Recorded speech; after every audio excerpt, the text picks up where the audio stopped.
Hey everyone, this is Louis7, and in this video I will be talking about my initial impressions and thoughts of Update 20 in Lord of the Rings Online.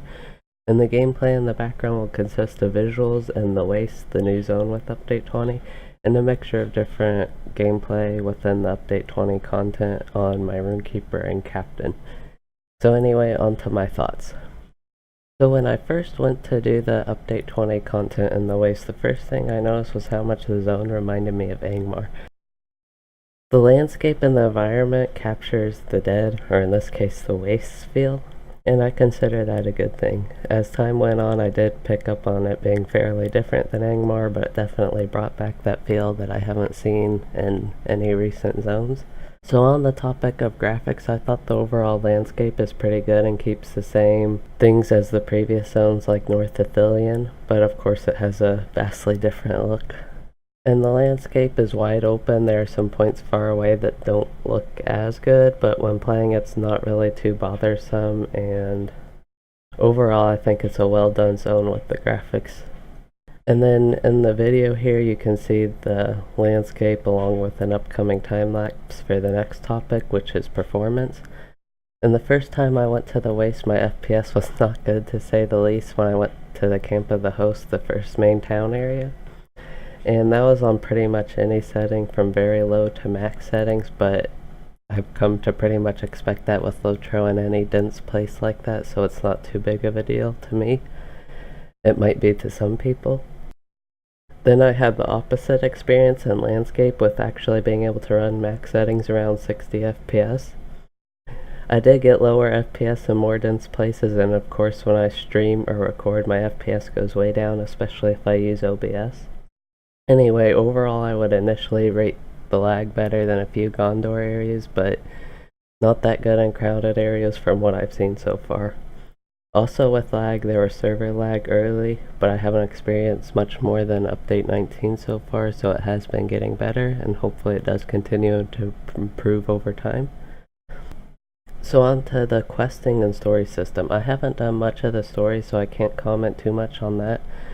So far I think it is pretty decent, and I do like having the dog with me in those quests. One thing I don't like too much is how the resource instances are gated behind having to do a lot of quests.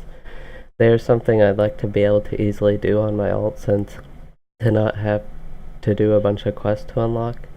And I mean, I would be fine doing like a set of quests to unlock them, but I don't particularly like how it is.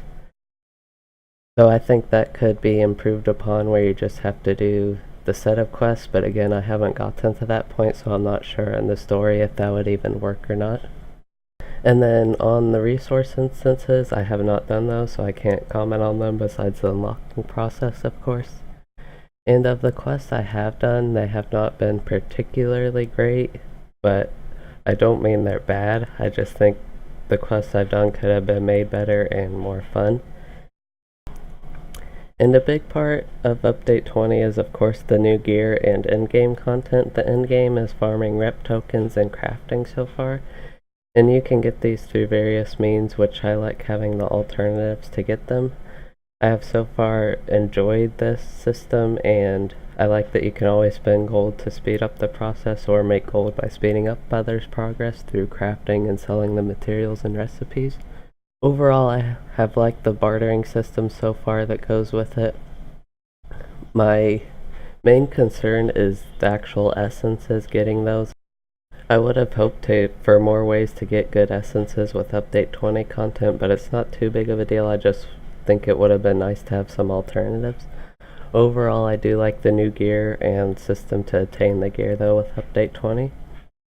The last little thing I want to get to is the roving threats. I have only done a couple of them, and I haven't actually done pretty much any roving threats before. I've done a couple, but these were fairly easy. I'm not sure if they're meant to be super challenging, but it's just something I thought of. It was neat that you could get a group and go through them all. The rewards did not seem that good, the main thing being rep for the Host of the West. So overall I think those are okay, and they seem balanced for the rewards. And those are all the major topics I had in mind for my initial thoughts. Looking forward, I may, and actually likely will, revise some of my opinions on this stuff as time goes on. And I will try to do a video to give my updated opinions as I get through more content in a future video. So that is all for this video. It was a little bit different than my usual videos, but thought you all would enjoy and hope you did. If you did or didn't, please let me know. Thanks for watching.